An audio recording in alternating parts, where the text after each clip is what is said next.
What's up, Preaching While Black fam? This is Pastor John, the host of the Preaching While Black podcast. And my guest for this episode is Dr. Carlos Smith, a recent graduate of a PhD program in systematic theology. He wrote his dissertation on the intersection of theology and mental disability. His story is very personal. You don't want to miss that story, but also he's a pastor who's ministering in St. Louis, Missouri, a place that's been a social justice hotbed over the past several years. We talk about how he was able to navigate that in light of the murder of Michael Brown. So you don't want to miss this episode. Let's go ahead and tune right in.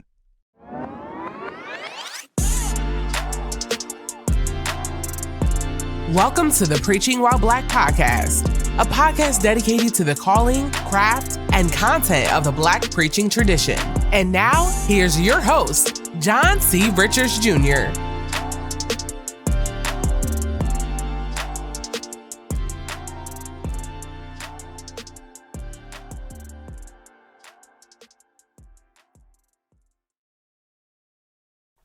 Dr. Smith, hey, what's going on, brother? How's it going, bro? man? Oh, man, Listen, good. You are a whole month into a PhD right now. How's it feel? Man, listen, it feels surreal, my brother. We ain't got just like tons of Black PhDs right around the Black community in general. And, in the church, obviously, we got some more lettered brethren. But, we to go the PhD route, that's not the common route in systematics and things like that. So, man, it feels good. It feels surreal. It feels exciting. And also the biggest thing is I'm relieved, man. I feel like I feel. You went from ABD to D. Done. Yeah. D. Like I remember I just actually walked across the stage just last Friday. And I remember walking, literally 7 days ago. And when I got hooded and all that stuff, then I remember opening the degree and looking at it and just exhaling like it's finished, So yeah, man, it feels good. It's an honor, and glad to represent for what is Black Christian and Black preaching excellence and intellectual tradition in general to have that how those letters feels good, man. Yeah, so you have a BA in music education from Indiana University. Yeah, BME, Bachelor of Music Education. Okay. BME. Okay, so you got a Bachelor in Music Education from Indiana. You have an MDiv from Covenant Theological Seminary, and now you got a PhD in Systematic from Midwestern, right? Yeah. Baptist. Okay, Yep. So and I also got all of that on the way to the PhD. I also picked up a THM in the process. So you just got all types of diplomas in your office now. Yeah, man. I was like, I ain't had nothing else to do, man. I was like, you know what? I'm just keep going to school, man. But in addition to that, like you're not really tied all the way to the academy. You're actually a lead pastor. So you're lead pastor of the Journey-Hanley Road in St. Louis, Missouri, correct? Yeah, St. Louis County. We're in U City in particular.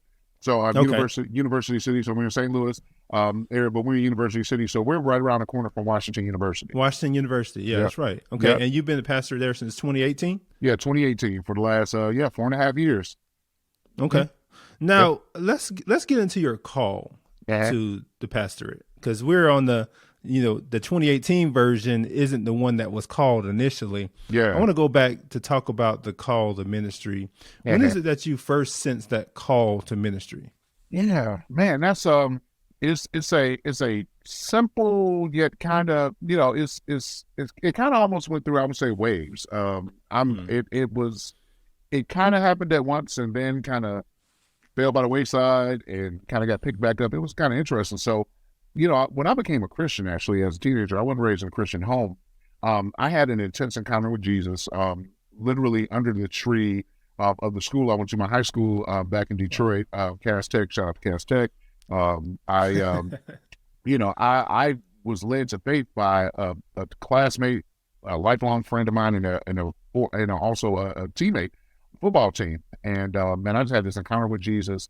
And in that moment, as he gave me his Bible, he had to run back to the library room, actually gave me his Bible. He's like, hey, bro, read this verse. He was one of the cats that carried the Bible to school every day and witnessed everybody. Gave me a Bible. He's like, hey man, read the scripture. I need to run back to the locker room, get something. In that moment while he was gone, the only way I can explain it is that the Spirit of God overshadowed me.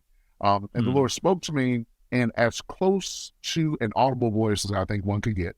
And he made it very clear that I needed to do two things, which was give my life to Jesus and proclaim the gospel like my friend who was witnessing was doing. And so by the time he came back from the library room and grabbed his stuff, I was like, bro, I basically had a, road to Damascus experience. Damascus Road experience. Yeah, Damascus Road experience, in a few moments.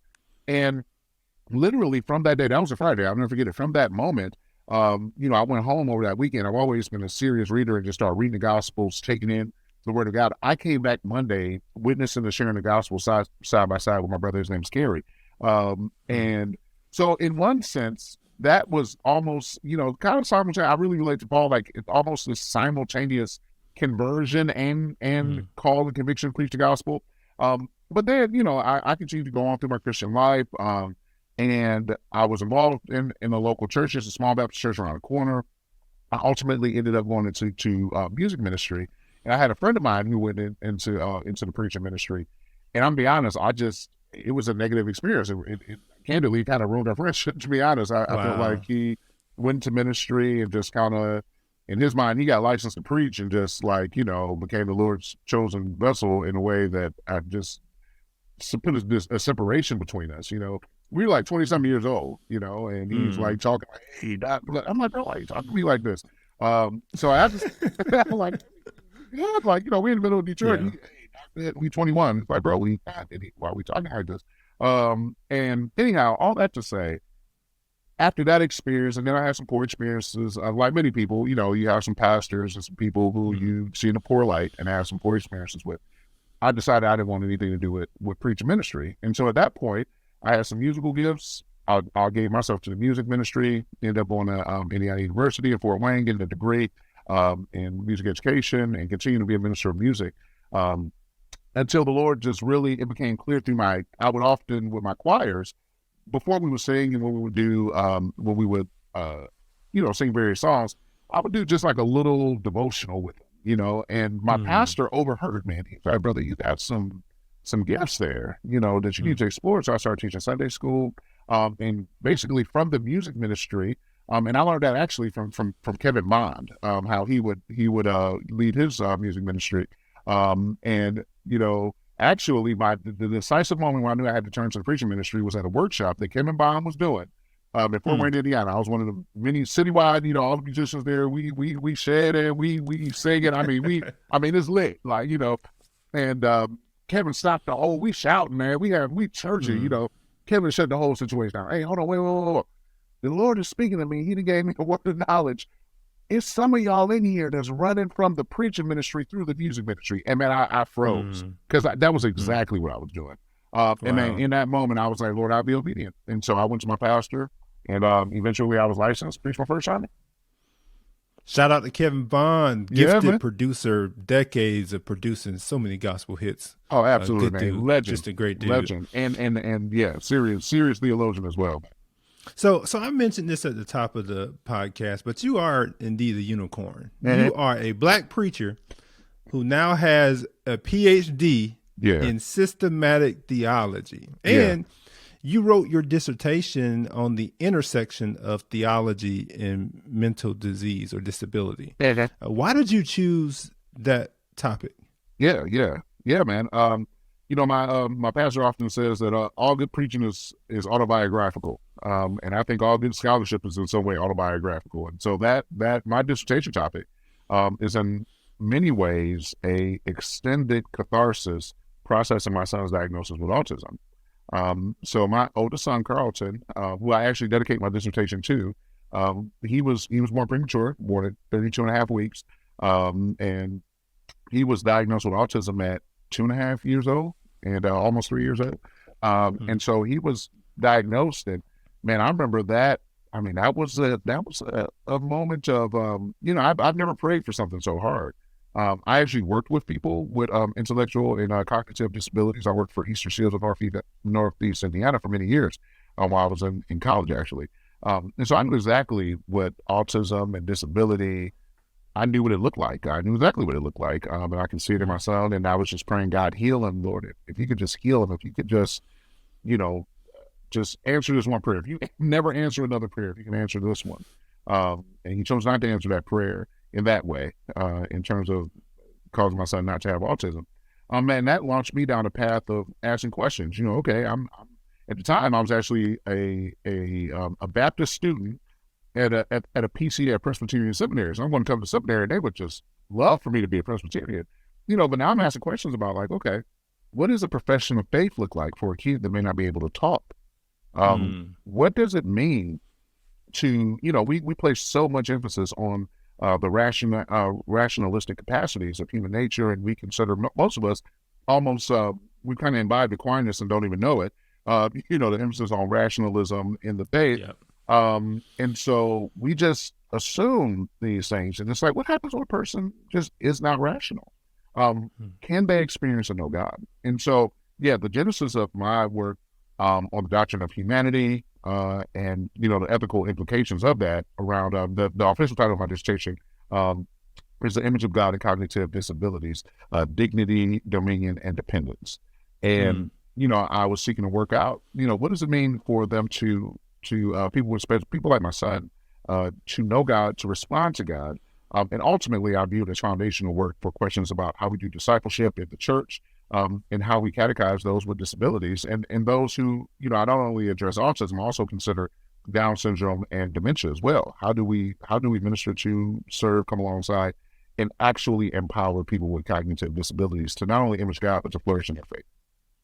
Now we know you are a good Black preacher. You used alliteration in that dissertation. Oh yeah, so we know. Yeah. Oh yeah, man. Hey, look, in my acknowledgements, first page, I literally opened my acknowledgement page, my dissertation, with first giving honor to God, who was the head of my life. Oh, I'm Black Baptist. I didn't even know how to open a dissertation not in church. Like, I almost, I was trying to figure out how to sneak a deacon devotional in there. You know what I mean? That's what's up. So we talked about your call. You talked about your call to preach. We talked about your call to this PhD work. After the break, we're going to talk about the craft and how you put your sermons together. We're going to pull the curtain back and talk about your process of sermon prep. We'll talk about that right after the break.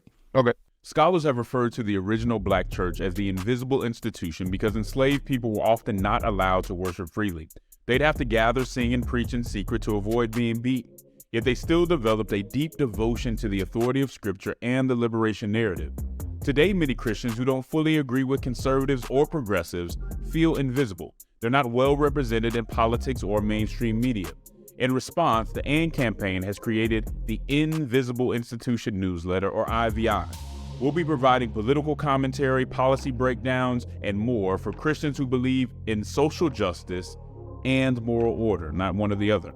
Go to andcampaign.org and subscribe if you're sick and tired of feeling invisible.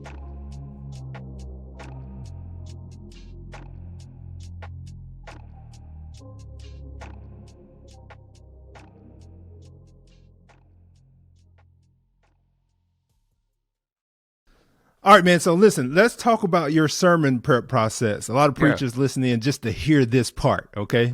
I want to talk about moving from text to sermon. You know, you already have your text. You've picked out your text, your theme, or the text for the year. Now, when you approach your sermon preparation for the week, how do you go through that sermon prep process? Yeah, man. So for me, it starts. For me, it normally starts, pretty early in the week. I'm trying to at least start getting my head around it around Monday night, Tuesday morning, something like that. I normally preach through books of the Bible and in series. So more often than not, I know where I'm going next. But that process for me is it's pretty. I got a pretty well-worn path that I walk, that I've learned from many of the other great preachers and expositors that I've listened to over the years. But I start with just taking in the passage. So one of the ways I like to do that is I take my pericope, I'm gonna read over it multiple times. But then what I'm also going to do is I use actually an app called Dwell, which is a Bible app. I throw on Dwell, I put it on repeat, and I just walk around and I listen to it all day. And I just in the car, I'm just making mental notes. Because for me, if I can, a lot of it, the first day or so sermon prep is I'm just trying to, I almost treat it like a computer. I'm just trying to get the data in. And if I can get it in the mainframe, it'll start churning. And then, my pastor, Dr. T.D. Stofield, he would actually talk about viewing the world through preaching lenses. And so if I know where I'm going and I'm thinking through this text, now as I'm having interactions, as I'm seeing things, as I'm seeing billboards, the whole world comes alive with illustrations, which I think is absolutely critical. I believe illustrations are not just cute stories. I believe some great preacher somewhere, I read, said the illustrations are windows into the text. And so I really take illustrating the text very seriously, because I obviously we talked about, my educational attainments. I just think illustrations really put the text on a place where people can really access it. So, for day one is literally just reading over the text, listening to it as many times as I can, and making notes. So a lot of times, depending on the text and how comfortable I feel with what we're talking about, I'll have an outline day one, at least a working outline. How I'm kind of breaking it up, how I'm thinking through it. At this point, very rarely am I just coming to a text and know nothing about what's happening around what's going on. After that, a discipline I also do is I'm going to read the surrounding context of the passage. So I'm going to read the chapter 4, chapter after. If it's a shorter book like First Timothy or Colossians or something like that, I'll read the whole book. If it's a book of like 4 or 5 chapters, I'll just read the whole book. But if it's a longer book, I'm gonna read those book-ending chapters. That's something I just learned. You want to know your context, but a tool of rabbinical interpretation is that the rabbis often say, if you want to know what the text that you're reading is about, look what happened immediately before. And when you read, the Talmud and other and the rabbis, you read the Commentaries Bible, which is the rabbinic Bible, rabbinic commentaries. You see them often interpret what happens in the text they're looking at based on what happens before. And so there are many notable, reasons. A great example of that is, I believe it's Genesis 22, where Abraham takes Isaac up, is about to sacrifice him, doesn't. I think in the next chapter, Sarah dies, and they're like, because Abraham scared her to death. And, so anyway, whether or not that's a good interpretation is, I think the principle stands. Okay, look at surrounding context. After that, after I've done that, I'm still reading, making notes. I'm probably going to, by the time I hit Wednesday, now I'm, at that point, I've kind of looked at context. If I'm going to look at a study Bible, my study Bible of choice to get at context is the ESV Study Bible. I just think it's short enough, as a, I've listened to HB a lot, you always talk about, man, Sunday is coming. I ain't got time to wade through, there are commentaries that I use when I, got a little more time in my hands, but I need something that's going to give it to me quick, down and dirty. So I'm going to hit that ESV Study Bible, the book introductions there. They're scholarly and thorough enough to give me what I need to ground me in context, and help me understand what's happening from an interpretive level. But they're short enough I can read it in 15 minutes. I don't have all day. Yeah. And because I got to pastor, I got to do all this stuff. And so, but after I do that, at this point, I'm working through the languages. So I make it a point of, for me, each week I am going to do a rough translation, depending on how long the passage is. If it's a shorter, a few verses, I'm preaching out of an epistle, I'm going to do some rough translation work. My Greek and Hebrew isn't as sharp as it was when I was at Covenant, but it's still strong enough to where, with a little Logos help and things like that, I can get through a pretty rough translation and read it in the original language. But I think it's important to read and understand the text in the original language because there's so many nuances, even rhyme schemes and, especially when you get to Hebrew poetry and stuff, that you just can't see anything. You literally can't see it. And so I'm going to do that. After I do that, then I'm going to kind of zoom out. And at that point, I've kind of I've looked at the text in a micro space, I've looked at it in context of the book. After I've done my language work, now I'm going to go through, I basically am going to start looking for threads of biblical and systematic theology. Martin Lloyd-Jones says that every sermon point should teach a point of doctrine. And so when I'm looking at the text, I'm like, okay, what threads of biblical theology am I seeing that occur from Genesis to Revelation? Are there threads of, God's faithfulness, God's sovereignty, all these things? Are there systematic categories? Do I need to think about the doctrine of humanity, the doctrine of sin, the doctrine of God, the doctrine of, whatever? And so then I'm looking at a macro level. And so I'm also combined with that doing a lot of cross references. And so the cross references happens in a technical way And then I just use my Bible, that have a little, cross references there.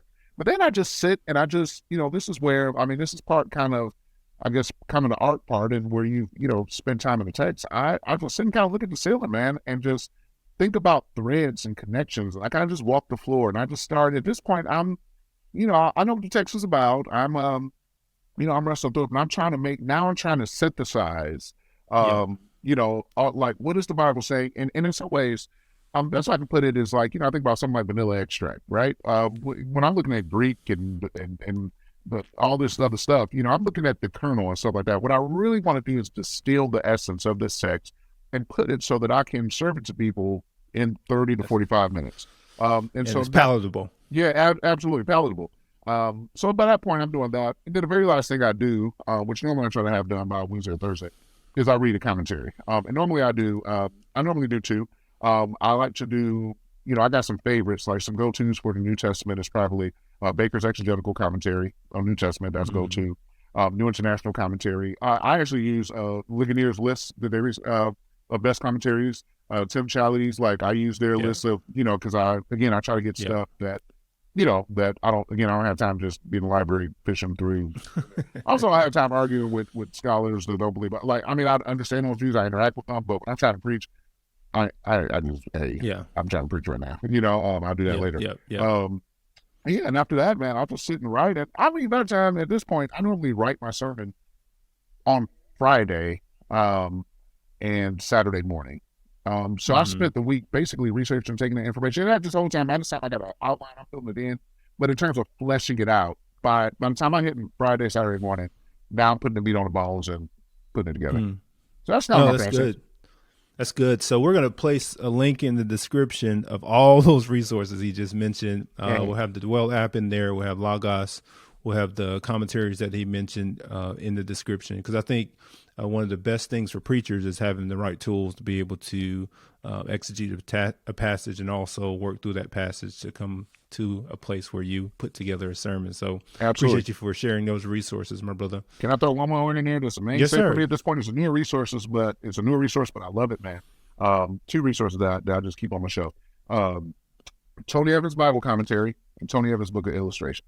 I always interact with scholarly resources, the more exegetical, technical commentaries. I think that's important because you just got to know what you're preaching. But man, what I love about Tony Evans and his genius is that he can take massively complex things and just make them palatable, simple. And his book illustration, even if I don't lift his illustration like wholesale out the book, it's going to at least trigger. It's going to get me thinking in a particular way. Because Tony Evans is renowned for his illustrations, and his ability to illustrate biblical truth. So I would, I'm throwing a resource out there. I would grab that Tony Evans Bible commentary, Tony Evans book of illustration, and Tony Evans study Bible. Because what he'll do, he'll take these big passages and man, he'll boil it down, and you'll just again. To me, the important thing about preaching is that making it palatable, making it accessible to a wide listening audience. He certainly has a gift to do just that. He was just honored at the A.K. Bailey Preaching Conference. I was in the house. The work that he's done. Okay, good, man. Yeah. So I'm grateful that he was honored in that way. You don't have very many resources like that from Black and brown people. So for him to be able to put that together has been amazing for the Black church. We talked about your craft, and we've talked about your call. After the break, we're going to talk about the content of your preaching and your social location. So let's take a break and then we'll be right back. What's up, Preaching While Black fam? Listen, I hope this interview has been a blessing so far. If you want more content and resources around Preaching While Black, go over to our YouTube channel, Preaching While Black. We have all the episodes from our interviews up, but we also have other resources for you as a Black preacher as you try to hone your craft, your call, and your content for Black preaching. Now back to our episode.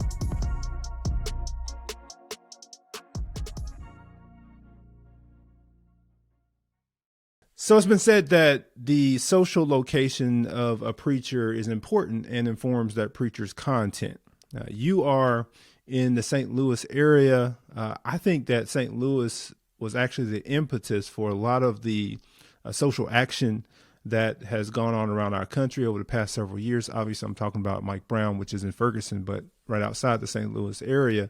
So social location for you, especially in St. Louis, is very important. Now, you're pastoring a church that is multicultural, I would say. How does being in St. Louis, being around Washington University, being in that area, in light of what happened there socially over the past several years, how does that inform the content of your preaching as you're preaching? Yeah, man, that's a great question. Yeah, it definitely informs. What I would say is that my congregation now, at this point, we're roughly, we're kind of like probably almost like 50-50. We're probably like 50% white, probably 40%, 45% African American, probably 5% Asian, Latino, and other ethnicities. So that's our demographic. And yeah, we're in St. Louis where, my house, I live 15 minutes from Canfield Apartments where Mike Brown was shot. I live right on top of Ferguson. And so when all that went down, me and a lot of other preachers in the area, we went down and participated in marches, peacekeeping, and just, being a part of that. And, what I would say that what came out of Ferguson, and then after Ferguson, you get the deconstruction that has always been present, but that accelerates during COVID. In the middle of that, you get George Floyd. You get the raid on the Capitol, January 6th, the insurrection. You get a divisive presidency that where many evangelicals have on board with a candidate that most African Americans found profoundly damaging, hurtful, and all that stuff. And so what I'm left with, and from an age perspective, the average age of my congregation is 35 years old. And so I got a bunch of basically millennials, Gen Z, and we're actually adding some kind of our older populations grown a little bit. So all that to say, I have to address social issues. Even though my church is multi-ethnic, we got some folks who maybe would want us to talk about social issues less, perhaps. But most of the folks in our congregation are the people who walked away from white evangelicalism as white people. So like these are people who saw what went down with Trump and what went down with, George Floyd and all this stuff, and just said, hey, the Christian nationalism and, the debacle that has been the obscene elevation of CRT and the accusation of black preachers around that and what has been happening in some evangelical circles. A lot of the white people in my congregation are like, man, we are done with that expression of Christianity. We are done with Christianity that doesn't acknowledge our black and brown brothers. We're done with Christianity that is silent on matters of justice and race and reconciliation and is willing to watch black people be choked out in the street by a cop and say nothing. We're finished with it. So while my church is multi-ethnic and, then African Americans that are coming in, they've been done a long time ago. And so, my church is actually, made up while being multi-ethnic. They are there because they know that when it comes to matters of race, justice, and things that matter, that I will not be silent about it. They know that our church, and one of the beautiful legacies of the Journey, is that the Journey has not been a church to take the easy route when it comes to those types of matters. So I am very clear. Our pastors are very clear about, we're gonna be a church that does justice to the passages in the Bible, which there are many. I mean, I don't understand it. I'm legit, having read the Bible for many years of my life, don't understand what Bible many of these people are reading when they refuse to speak on matters of justice, oppression, race, and it's purely political and racist and all that stuff. Maybe the Thomas Jefferson one. Yeah, exactly. Thomas Jefferson about slave Bible, all that. I'm like, man, bro, I don't know why you have confused, And so anyhow, our church is made up of people who care deeply about that. Obviously, with the influence of Washington University right there, there are people who are definitely, care deeply about those things, and so. It influences my preaching deeply. I have to, make clear applications. And, as Charles Spurgeon says, preach with the Bible in one hand and newspaper in the other. So, yeah. Yeah, yeah. So let's talk a little bit about the congregation that you came to pastor in 2018. Yeah.